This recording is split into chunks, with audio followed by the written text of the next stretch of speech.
Wakil Bupati Karangasem Made Sukerana menuturkan rencana pembangunan perguruan tinggi di Karangasem telah dibicarakan dengan sejumlah yayasan yang bergerak di bidang pendidikan.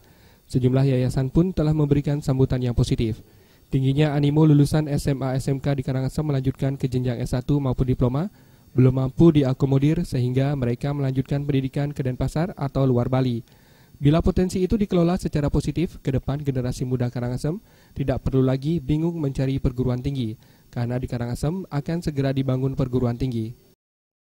Saya sudah lobby beberapa yayasan pendidikan yang bergerak di bidang pendidikan, mereka akan siap juga mendirikan perguruan tinggi di Kabupaten Karangasem untuk mengurangi urbanisasi Semeton Karangasem pindah ke kabupaten lain untuk menjadi pekerjaan. Kita tidak bisa melarang karena di Karangasem belum ada pekerjaan setingkat mereka.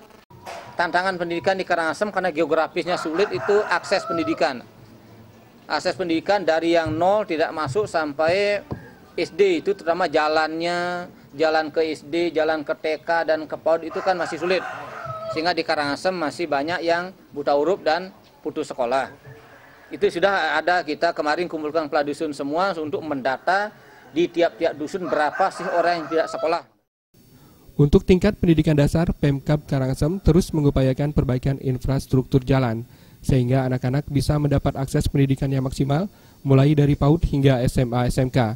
Made Sukerana menambahkan, 3 program penting yang menjadi prioritas Pemkab Karangasem saat ini adalah peningkatan pelayanan pendidikan, kesehatan, dan pengentasan kemiskinan. Alit Sidi dan Yudi, Bali TV.